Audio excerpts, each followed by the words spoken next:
Welcome back, ladies and gentlemen, as we are about to jump into our first game here of the ESL NA Community Cup, apparently number 5. Did not know that. Finals. And Shane, we have some phenomenal teams in attendance here. Tell us a little bit about the Cinderella stories going on here. The Cinderella stories, well, unfortunately there's no glass diamond shoe, as ESL doesn't quite have the funds for that yet. One day, maybe soon. So we have two teams that we've both casted both of them today, and both of them look really promising, I do have to say.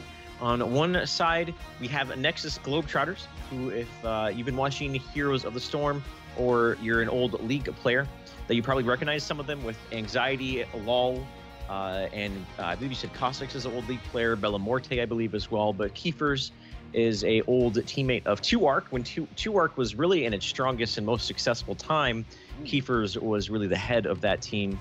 That's so, there. Yes. Is there shots fired? There's shots fired right there. So a team who has a lot of experience in competitive environments and has definitely showed that tonight, as they have won their games in very convincing manners, at least of the ones we've seen today. And over on red is going to be the hand that forces. You are now screwed with that name, aren't you? I know, right? Force my hand. That's what it is, right? That's what it actually is. You forced my hand. You forced my hand, who went ahead and knocked out both of the ESV teams, Tempest and Wildfire, respectively, and have gotten themselves into the finals right now. And from what I did see out of them, they were playing very well. Their rotations were very fluid. Their team fighting seemed on point. They're obviously communicating. They're all on the same page with each other. So I'm really looking forward to this best of 3 between these two teams who have been playing very well, and excited to see who comes out on top. One thing is that forcing of the hand, they've been playing Falstad a lot, and they're really showing a lot of success with them. So I'm going to see if they continue that Falstad trend, if they use it kind of as a tool to deal with Sergeant Hammer with any sort of primary stun follow-up. But we're in the draft right now. The map is Dragonshire. This is going to be the game 1 of the best of 3 between the finals here of the Community Cup, as you mentioned. And I believe, let me see here. There we go. I don't think it's working right now. Okay, nope. Let me get to the right draft here. I'm sorry. They had to remake it, but they're good. There we go. Okay, there's the right draft. So, the forcing hand that forces, I swear to God. Banning out Sergeant Hammer. Don't want to deal with the Hamabama. Don't want to deal with the Siege Tank. They hate facing mech. And Nexus Globetrotters are going to see what they ban out. Maybe an ETC. I'm calling I think ETC would be good here. Or maybe they're going to do like a Rhaegar ban, a Zebo. There's a lot of really top prime heroes that teams, a lot of diversity in the bans that we see. And I like that a lot. It's not just the same 2 heroes that we were so used to seeing the past couple of months. So this will be, what, 3 for 3, I believe, on Dragonshire as of late. But, you know, a lot of teams, especially in the amateur scene, absolutely adore Dragonshire. I think it actually might be more played in these amateur leagues than Cursed Hollow, which is, you know, we always talked about Cursed Hollow being the competitive map that everyone just absolutely adores, but Dragonshire has been picking up a lot of steam. It's not going to be an Azebo ban, it will actually be an Illidan ban, so both of the polarizing linchpins have actually been taken out of this map. The Sergeant Hammer is absolutely strong with her range, with the pressure that she can apply and protect. The Illidan comps have become very popular, and both heroes are actually going to be out here for game number 1. So the Rhaegar being picked up here, and we're seeing that the trend is a lot of healing supports being picked up in the early phases of the draft, and that's exactly what we're seeing. The Rhaegar first pick up, Nexus Globetrotters getting their hands on the Zebo. Are they going to go with an ETC? Are they going to go with an Uther? No. They're going to go with Malfurion. So they did this last game. This is the exact same thing they did last time, and I mentioned it before, how Malfurion is an effective tool at helping mitigate Ravenous Spirit damage through Tranquility. It doesn't completely outheal the damage, but it does a lot to help deal with it. So Nexus Globetrotters not only picking up the Nazebo, but picking up denying the tool of Malfurion and Tranquility away from the forcing hand that forces right now. But they already have themselves a good support. Now, there is the potential of the Rhaegar Uther duo healing, which we definitely have been seeing a lot of in the North American scene. They could pick up ETC. ETC would be a great pickup as well. So a lot of options for both of these teams early on in the draft. I'm actually kind of curious to see if the You Forced My Hand is actually just going to leave the support pick for the next round. In this round, they're going to be securing themselves not only an ETC, but a Vala. Those are going to be my picks. And, well, I almost beat it to the punch. It was going to be the ETC.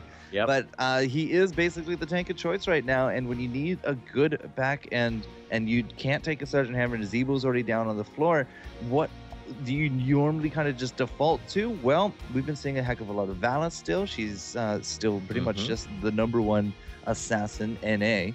And but at the same time, the hand, You Forced My Hand, has actually been playing a lot of Falstead tonight, at least in two of our two separate games, because we were watching the semifinals over there with the Party Foul. Thank you so much for the coverage, dude. It was fantastic to see you once again. But I still think it's going to be somebody ranged at this tier. I don't think they're going to go for the double support yet, because the Rhaegar can just he can go with the Uther, he can go with the Tassadar, he can go with a Tyrande, and look at that. It's almost like I know what I'm talking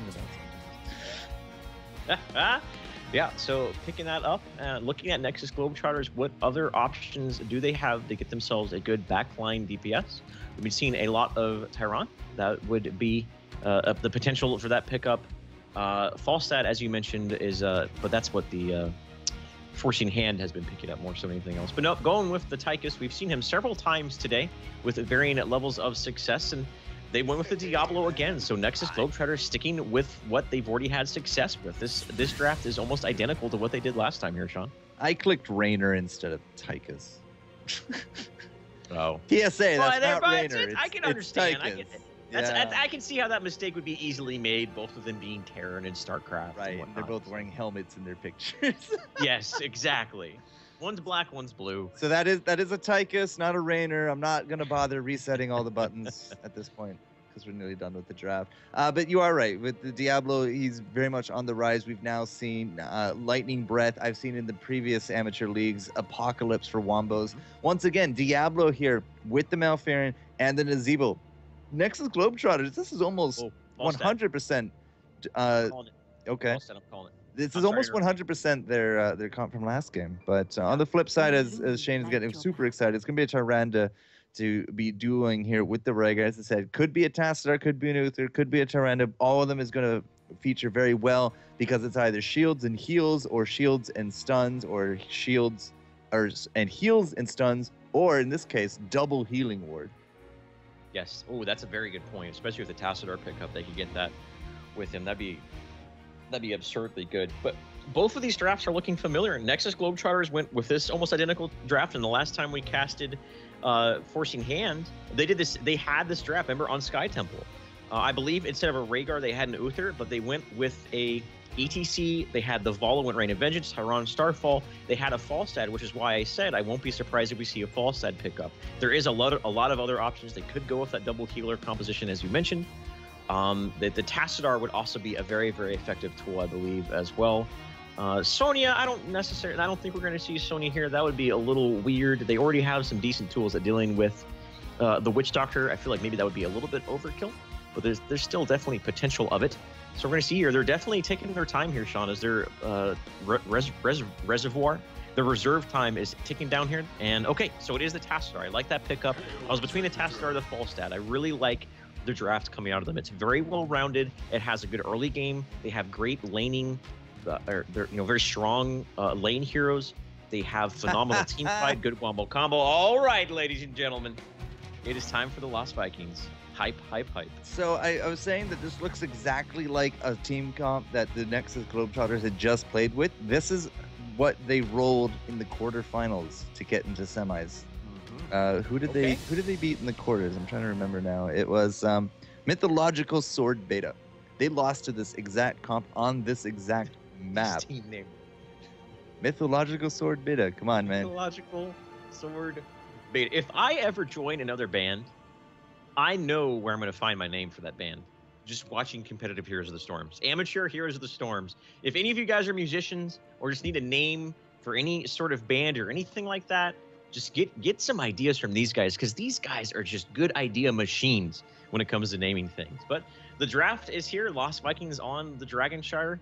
Interested to see how this goes. Is obviously, not only are we not very familiar with this teams, we have no idea if we're going to have another, like shining performance of a Lost Viking player like we did with the Rising Taquitos, or Taquitos Rising, rather. The Rising. So it'll be Taquitos. interesting to see how this pans out, man. Yeah, I mean, a Ravenous Spirit with a Halitosis on top of the Lost Viking ship, that is an absurd amount of damage. And they have a good way of dealing with Ravenous Spirit. Obviously, the Lunar Flare, especially when she hits level 13, has a well enough range to deal with any Witch Doctor in any sort of position to deal with that. Obviously, ETC with Stage Drive can Stage Drive in the backlines and interrupt it as well. Has to be careful about getting too separated from his team. But I like both these drafts. I feel they're pretty even. I would say if I do have to give an advantage, I have to give it to Force Hand, just simply because they're facing Lost Vikings. And anytime you see a team with Lost Vikings, it always makes you raise an eyebrow to see, if that pick is going to pay off. Man, these guys are not used to casting. We don't need to ready up, good sir. We are always ready up. Flip side, all right, let's talk a little bit here. You Forced My Hand has been very strong. The Globetrotters, as I said, has now been doing these comps that are working. I'm not entirely too sure we're going to see Lightning Breath. Yeah, Apocalypse would definitely... Roots and Apocalypse for the lockup into a Ravenous and lightning ship and boat, the Viking. Lightning ship? That would be amazing. A lightning ship. So, I mean, it's very possible they might actually just go straight balls to the wall DPS with that Lightning Breath. But I do see, because there's a lot of fights in and around the jungle, in and around these points, around the shrines, around the channeling spot. There's a lot of places that people like to clump up, and that makes for a great spread on Apocalypses, which could, as I said, lead you into some really good situations for the mortars, for the Viking boats, for those Ravenouses. But the other thing is that Force Your Hand, they have a good amount of CC available to them, right? They do. They got the power slides. They got the Tyrande stuns. We can go into Rain of Vengeance from here. The Vikings could actually get out-roamed and die really quickly early on, because one thing that they cannot deal with early is chaining CCs, because they just don't have the hit points to survive it. Yeah. With the Apocalypse, though, I will say that Forcing Hand has a lot of heroes that can easily dodge it. Tassadar's Dimensional Shift, Vala has Vault, ETC has Power Slide, Rhaegar has Wolf, obviously. So I don't know, it could go either way with the Lightning Breath. I'm going to go with that they're probably going to go Lightning Breath, just simply because that's what they went with last time. So I'm going with the statistics here. 100% of the time they've gone Lightning Breath. We're going to see if that holds up right here. But ladies and gentlemen, we are into this game between these two very promising teams from what we've seen tonight, Sean. And on the left side of your map, let's introduce these guys. We have Bellamorte playing the Master Skin Lost Vikings. Kiefer's playing Diablo. Down in the bottom lane, we're going to have that 3 is a party. Cassix playing Witch Doctor. Teebs playing Malfurion. Anxiety, LOL, playing the Tychus. Now on the flip side, guys, this is a team that impressed the hell out of us. First round, they took down ESV Tempest, they took down Wildfire, and then they completed the hat trick with Infernus Gaming. You Forced My Hand. Thorgasm once more on the ETC. Fam playing at the Tassadar. We got Rephrase there on the Fight Dog. We got Psalm and Vokum down here with the Vala and the Tyrande as well. So party lane is in full effect bottom. Bellamorte, however, has taken all of the Vikings into the top. And, it's you can do a lot of things with the Vikings, but so far in some of these higher level games, you will only see them either in 1 or 2 lanes. We have yet to actually see a 3-man soak with a 4-man roam. Yeah, that has to be a very specific situation, and you have to be you have to have absurdly good control, absurdly good micro for that to work out. Very easily countered if the team knows what they're doing. That would be interesting to see. But the Dragon Shrine spawning pretty damn early. Usually they spawn it seems like they were spawning really sooner rather than later there. Looking at the level 1 talents, it looks like once again, we're going to see the potential of a right-click build coming out of the Demon Hunter. We've seen that 2 or 3 times now today. Teebs is getting real low. Rephrase was getting a little hungry there. He started to go in there with his ghost look, but he got a lot of damage taken because of that. Now he's gonna have to either hit the showers or waste a lot of mana on those heals. So this bottom lane right now, a lot of, as expected, a lot of action. I will say though, one thing that that they have going for them, them being Forced Hand, is they have that Tassadar mid lane who can always do that lovely tactic where you just push in the lane, rotate bottom, and just keep sweeping from the mid lane down to the bottom lane. He was about to do that, but he decided against it. By the end of it all. So, you know, the right-click builds coming out of the Vala with the Rancor. We're going to have to see what the level 4 is. But if it is going to be a Manticore, once again, like, you can actually catch out some of these Vikings early. But the 3 of them together means that the player's attention is more or less not going anywhere else. Right. Harder to catch that out. I don't expect much to actually happen to the top lane, that being said. It is 3-on-1, but the Battle Cow is more than enough to keep them at bay. It is going to be a Manticore there from Vala by the end of it all. So she's really looking just to do this right click. And we saw this from You Force My Hand in the game that we did actually catch in the first round. They stack the Rockstar aura with the True Shot, the Hunter's Mark, and then a right-click Vala for the extra deep. So you're going to be looking at Searing Attacks, Giant Killer, Blood for Blood by the end of it all. So that Diablo, he is going to have... His life is going to be a living hell, if you say so. That's why I had to stop, because I was about to make that joke. And it was Diablo, and then I realized... Stopping to laugh at your own joke before you even told it, Shane?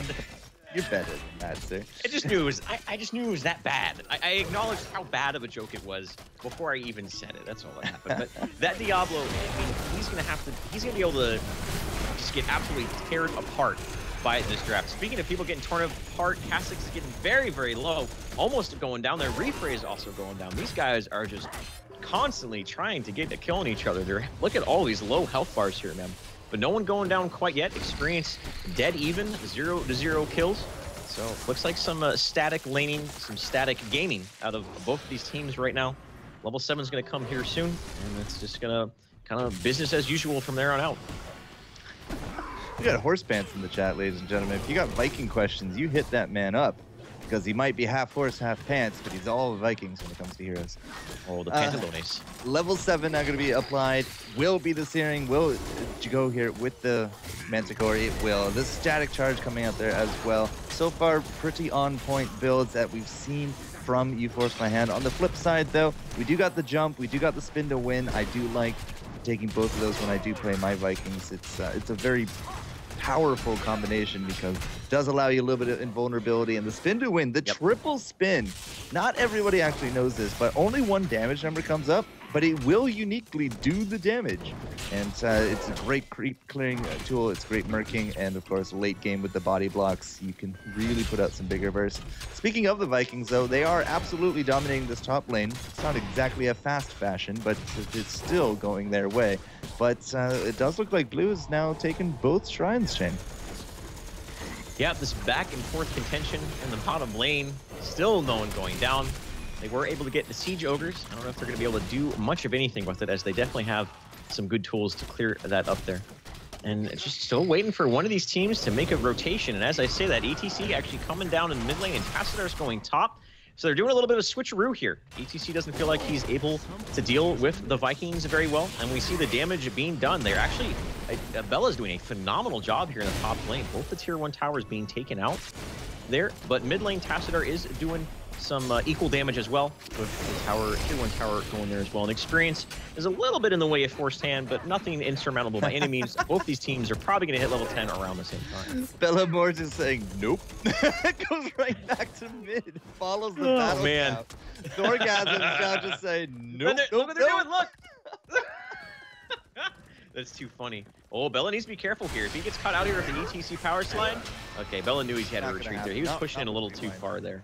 Not with rewinds there. Not rewind. Not with jump. So. Yeah. Yeah, you can't. It's really hard to actually lock down those Vikings with that initial burst. But either way, you know, both teams have hit 10 now. It is going to be the Lightning Breath, but so Lightning Boat confirmed. We got the Odin on the back of that, the Tranquility, and of course the Ravenous. But flip side, it is going to actually be some Rain of Vengeance to go even more with the CC. We got the Mosh, we got that Rain, and then of course, you know, the power slides, the stuns. It's a really nice kit here from You Forced Your Hand. Either way, this is, I think, the longest we've ever gone without a kill, Shane. So far today, man, just all about static lanes. The days of Arthas Kerrigan are long over, and we're seeing that right now, Sean. Just more, it's more about getting strong laning and pushing rather than aggressive roaming, just due to the nature of how the meta has shifted and through patches and changes on every hero.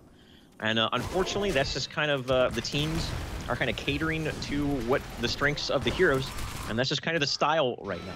So it is a little bit boring at first, but I guarantee you, ladies and gentlemen, sooner rather than later, we're going to start seeing some team fights here. I really like Force Hands. As you mentioned before, they did the same thing, how they have great, phenomenal single target damage with the follow right-click build in conjunction with the Hunter's Mark coming from Tyron, but at the same time, they have phenomenal AoE capabilities as well with Starfall, Mosh Pit, Archon, Rain of Vengeance, everything like that. So their team has a lot of good AoE. Oh my lord, that Mosh Pit was so close to going off there. A phenomenal Rain of Vengeance though. Hit 3 people. Keepers is going to turn around, be unstoppable, give them the halitosis, but that's not going to be enough. Ravenous Spirit going down. Retrace is going to use the Ancestral Healing. Barely enough mana for it. There's the Mosh Pit they're looking for. 3-man Mosh Pit. Don't know if there's enough follow-up though, as the gas is running low for Forced Hand. They have to retreat. That was a great Mosh Pit, but unfortunately, just not enough follow-up from it. But either way, that definitely went with Forced Hand right there. Diablo is back in the fight due to how his passive works, but right now that looks good for him. They're about to hit level 13, and if they pull out another team fight like that, they're going to be well on their way to giving themselves a strong mid game here, Sean. And while all that was going down into the bottom lane, I mean, the first mosh maybe not so great to get actually interrupted out of it, but the second, he said, kind of ran out of gas at the end of it all. They nearly took down Cossacks, but while all that was going on, we actually had a duel up top. It was the Archon versus the boat, and it actually went the way of the Vikings, believe it or not. Tassadar was 100% just forced out of it, and now look at this. We got once more have the blue pressure on the board. Vikings are actually just sticking top, and we got Eric soaking the mid, so we're not losing any experience here, but you know, one of the bigger strengths of an early game Viking in most games is the ability to do that extra soaking, and we haven't seen that yet. So that's why you don't see as big an experience difference as you might when you solo queue or get into the Heroes League. Bottom lane, a little bit of an altercation going down here. Malfurion is going to get picked off, and that is a great pickoff right now with the Malfurion already being taken out of the fight. This is going to enable Forced Hand to do exactly what their name is, and is force the issue right now. They are pushing it down and really going headlong underneath this fort here. They're not going to dive too hard there. It looks like they have their eyes on the dragon here, and we might be seeing our first dragon into the game. I think we are going to see that here, Sean. And a 9-minute dragon is nothing to shake a stick at, man. It's not like a big buff dragon by any means, but it's definitely enough to where they can push into this mid lane, get themselves a tower, knock down a fort, and possibly get them, some sort of map pressure advantage. Absolutely, yeah. And in 9 minutes, I mean, 3 kills have finally been put on the board, and they're all actually under the "You Forced My Hand" banner, because they have been able to really just do some really good things in that bottom lane. They've been pressuring out this the Globetrotters in there for a while, and you know, because so much attention has been going into the bottom lane, they let top slip just once, and that let Thorgasm get into this dragon, but the dragon's not really accomplishing much. He's getting zoned pretty hard from the buildings that he needs to be hitting on. I mean, they are 3-lane soaking, so maybe they're just using this dragon kind of as a tactic to continue to get an experience advantage and get level 16. But there are, oh my lord, I'm just to work again. Every time I see Keeper, they're soaking as well. Both teams have someone in every single lane, so the experience isn't getting much bigger. They do have level 16 now, though. So while the experience advantage didn't get wider for them, they do have that important level 16 talent. Blood for blood on Fala is huge. They're on going with the Owl build. Hedwig is here. And this is a great power spike for them. They had the Dragon Knight. They were able to get that fort bottom lane. So the first big objective, or big map objective going down for them. And this is just continuing to look great for Forced Hand right now. However, Fam is in caught up position. He's going to use his dimensional shift to get out of harm's way. Keepers is completely by himself. He's going to get torn apart by that right click.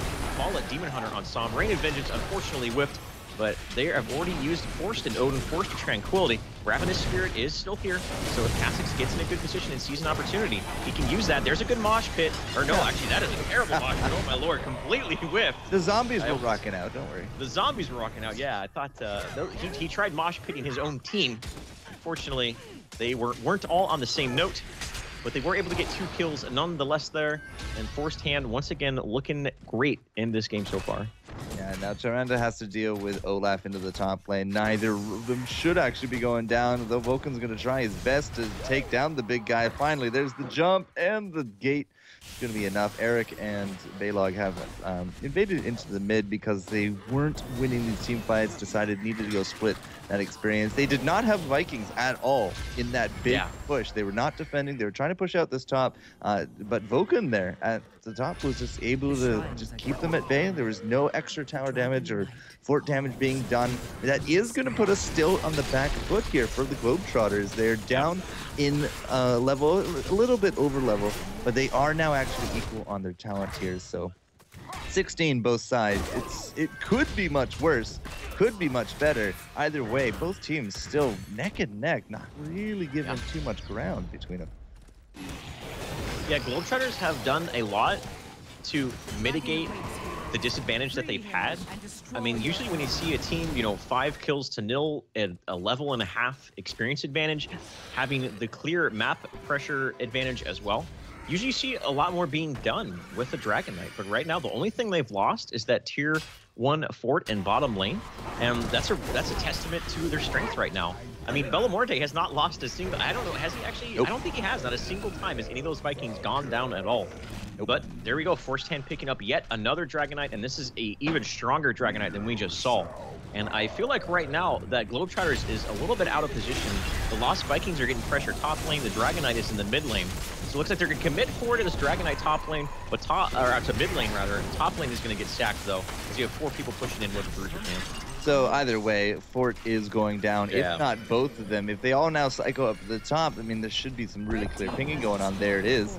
And Fort, it's too little too late. Keeper's still, he's going to look to do this engage. All 5 are going to be top. The Dragon will get that mid. Keeper's, unfortunately, though, is not going to hit the targets he needs with that lightning breath. And with a team that is this mobile, once again, I just got to think they were all bunched up. An Apocalypse into Roots, into Ravenuses. Could have been a heck of a strategy with those Vikings, but the lightning breath so far not paying itself off. There goes a rain event just now onto the floor as well. That is a complete whiff, but instead, this fort is down. That's a great Ravenous in the back. Nobody can actually get to him, but Keepers is still getting targeted down the Hunter's mark, and the synergy of the auras is working out so well. That was a very tiny boat chain, and finally, Bellamorte is going to be losing some of those Vikings.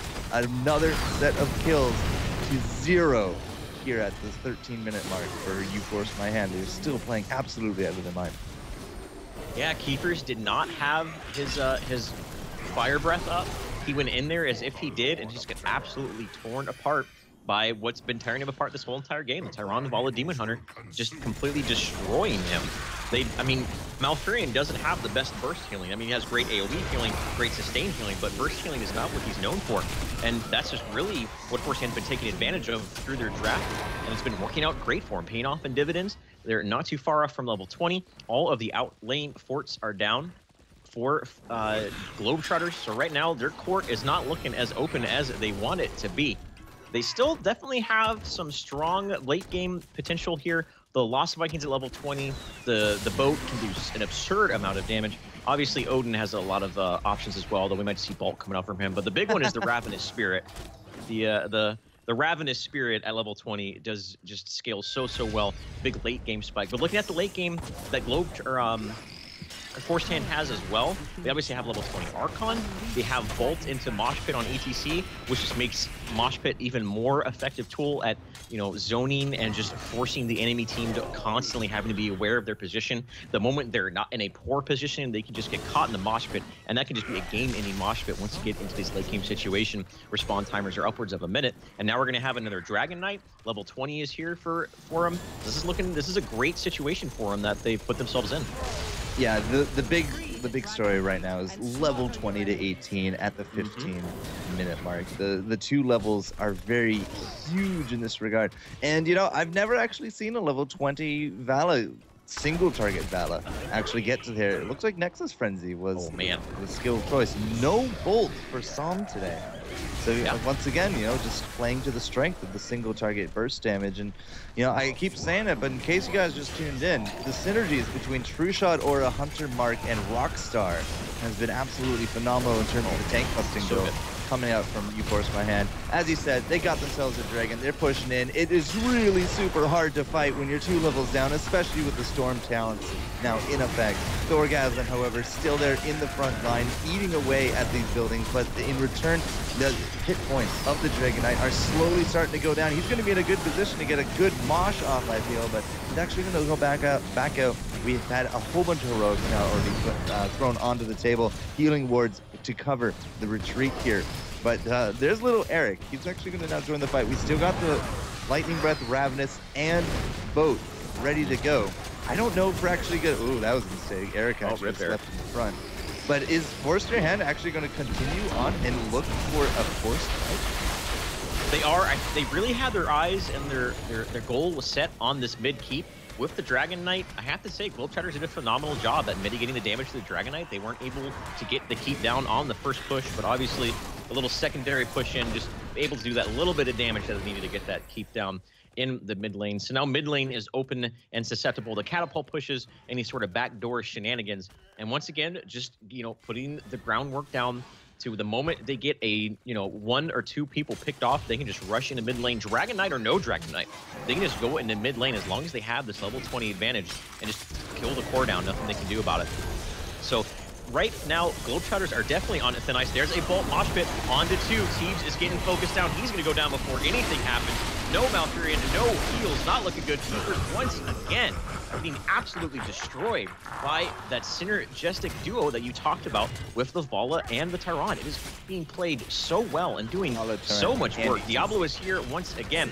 So if he goes down, he's going to be down for 40 seconds. But, without their Malfurion, without having the sustained AoE heals, this is not looking good for them whatsoever here, Sean.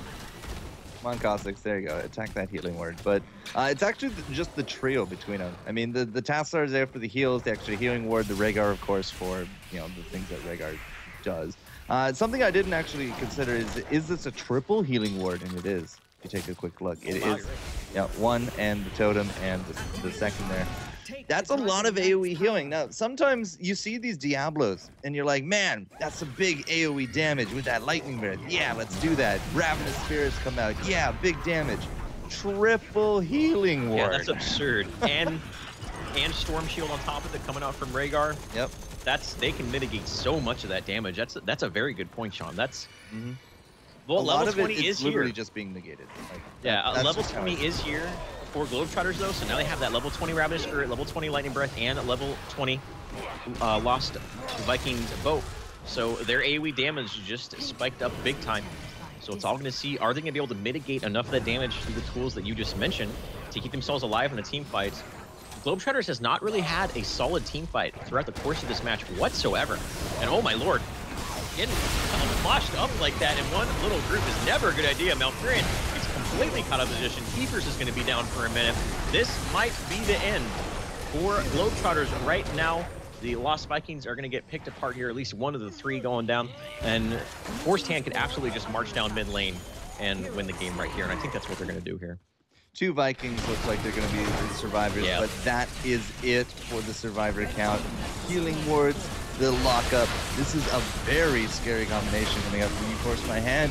And, as I said, they really impressed the hell out of us in their first round. They were a flawless victory all the way here to the finals, and they're even going to take game number 1 from some of these bigger names here in the Nexus, as You Force My Hand is going to take the win in this first game of the best of 3, the ESL Community Cup NA number 5.